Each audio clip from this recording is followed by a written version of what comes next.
Rating agency Moody's ने दावा किया है कि वर्तमान हालात में अडानी ग्रुप के लिए फंड जुटाना मुश्किल साबित होगा। अडानी की वित्तीय स्थिति का आकलन किया जाएगा, ये कहना है मूडीज का, जो कि रेटिंग एजेंसी है।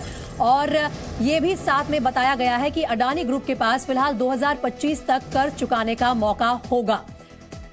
डाउ जोन्स की तरफ से सस्टेनेबिलिटी इंडेक्स में अडानी ग्रुप को नीचे का रास्ता देखने को मिल रहा है। वहीं शेयर बुरी तरह से डूब रहे हैं अडानी ग्रुप के हिंडनबर्ग रिपोर्ट के बाद। और अब मूडीज, जो कि एक रेटिंग एजेंसी है, उसने भी ये कहा है कि किसी न किसी तरह से 2025 तक जरूर अडानी ग्रुप के पास मौका है अपने कर्ज चुकाने का, लेकिन इन हालातों में आगे का रास्ता बहुत मुश्किल होने वाला है अडानी ग्रुप के लिए।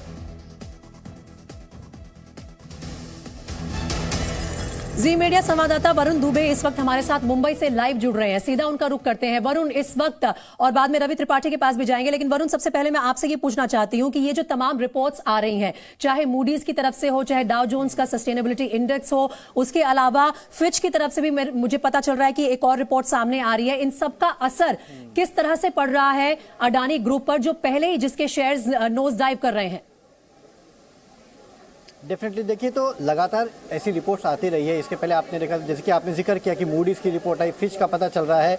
इसके अलावा डाउ जोन्स ने सस्टेनेबिलिटी इंडेक्स से बाहर करने की बात की है, क्रेडिट स्विस, इसके अलावा जितनी भी तमाम कंपनियां थी, इंटरनेशनल कंपनीज है, वो कहीं ना कहीं अब अडानी ग्रुप से किनारा करते हुए नजर आ रही है। इसका सीधा इंपैक्ट जो है वो स्टॉक मार्केट्स पे पड़ रहा है, जहाँ पे आप देख रहे हैं कि अडानी ग्रुप स्टॉक्स जो है उनकी अच्छी खासी धुलाई हो रही है। इनफैक्ट आज अगर आप देखेंगे तो अडानी एंटरप्राइजेस में ऐतिहासिक गिरावट देखने मिली थी, करीब 35% के आसपास की। और इनफैक्ट जब से ये हिंडनबर्ग की रिपोर्ट आई है, तब से अगर अब तक देखेंगे तो अडानी समूह जो है उनके कुल मार्केट कैप में करीब 50% के आसपास की गिरावट आ गई है। जो एक समय पे 19-20 लाख करोड़ के आसपास हुआ करता था, वो अब करीब 9-10 लाख करोड़ के आसपास रह चुका है। सिर्फ यही नहीं, इसका असर जो है वो गौतम अडानी पे भी पड़ा है, जिनकी रैंकिंग पहले दूसरे या तीसरे नंबर पे थी, अब वो फिसल के 21वें नंबर पे आ चुके हैं। व्यक्तिगत रैंकिंग में तो नीचे गए हैं अडानी, लेकिन इसके अलावा उन्होंने जो पर्सनल स्टेटमेंट इशू किया था वरुण, लगता है कहीं ना कहीं उसका भी कोई असर फिलहाल इन्वेस्टर्स पर होता नजर नहीं आ रहा है। आप हमारे साथ बने रहिए। इस बीच एक और बड़ी अपडेट आ रही है, उसका रुख कर लेते हैं। रेटिंग एजेंसी फिच से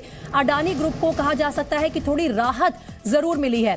उन्होंने कहा है कि कैश फ्लो पर ग्रुप के कोई असर नहीं पड़ा है और हम लगातार हालात पर नजर बनाकर रखे हुए हैं।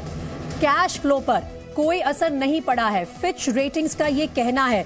इसके मायने क्या है वरुण, मैं आपसे समझना चाहूंगी, फिच क्या कह रहे हैं यहाँ पे?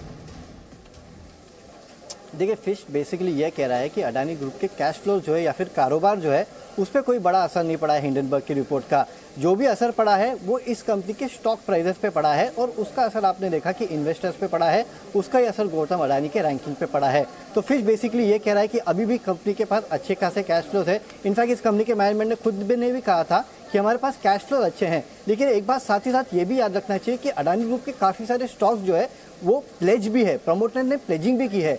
तो अगर ये प्लेजिंग के चलते कहीं ना कहीं अडानी समूह पे दिक्कत आती है तो आगे चल के कैश फ्लोज की दिक्कत हो सकती है। लेकिन फिलहाल अगर आप देखेंगे तो फिच तो यही कह रहा है कि कैश फ्लोज कंपनी के पास पर्याप्त है। लेकिन हाँ, मैं आपको एक बात बता देता हूँ, कैश फ्लोज अभी पर्याप्त लग रहे होंगे, लेकिन जिस तरह से स्टॉक्स की पिटाई हो रही है, आने वाले समय में क्या होगा ये कहना काफी मुश्किल है। और साथ ही वरुण, ये जो खबर आ रही थी सामने की आरबीआई ने भी बैंक से डिटेल्स मांगी है कि किसने कितना कर्ज दे रखा है अडानी ग्रुप को, उसका भी असर नजर आ रहा है स्टॉक मार्केट्स में?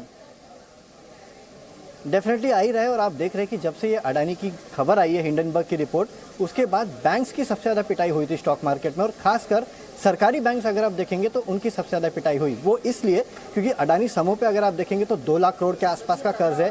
इसमें से करीब 38% जो है वो इंडियन बैंक्स का कर्ज है, और उसमें से भी करीब 25 से 30% जो है वो सरकारी बैंक्स का था। हालांकि सरकारी बैंक जो कुल लोन देते हैं उसमें ये काफ़ी कम था, लेकिन जैसे ही अडानी स्टॉक्स की पिटाई शुरू हुई वैसे ही इन बैंक्स की भी पिटाई शुरू हुई, क्योंकि कहीं ना कहीं इन बैंक्स का एक्सपोजर जो है वो अडानी समूह पे था। हालांकि अब थोड़े बहुत ये संभल भी गए हैं, लेकिन हाँ, ऊपरी स्तर से अगर आप देखेंगे तो बैंक्स की भी अच्छी खासी पिटाई हुई है स्टॉक मार्केट्स में। जी बिल्कुल। और स्टॉक मार्केट से लेकर ऐसा लगता है कि संसद तक तमाम इस जो खबर का असर नजर आ रहा है। अगर अडानी ग्रुप्स के बारे में जो अपडेट सामने आए हैं उन्हें हम एक एक करके बुलेट पॉइंट्स में अपने दर्शकों के सामने रखें तो इस वक्त जो तस्वीर सामने आ रही है वो ये है कि रेटिंग एजेंसी फिच से थोड़ी सी राहत मिली है अडानी ग्रुप को। उन्होंने कहा है कि कैश फ्लो पर कोई असर नहीं है, लेकिन साथ ही अडानी के लिए फंड जुटाना भी मुश्किल होगा, ये कहना है मूडीज रेटिंग एजेंसी का। अडानी की जो वित्तीय स्थिति है उसका आकलन भी इस वक्त रेटिंग एजेंसी मूडीज कर रही है और अडानी ग्रुप से जुड़ा जो ये विवाद है तमाम, इस पर हंगामे के बाद आज लोकसभा को स्थगित कर दिया गया।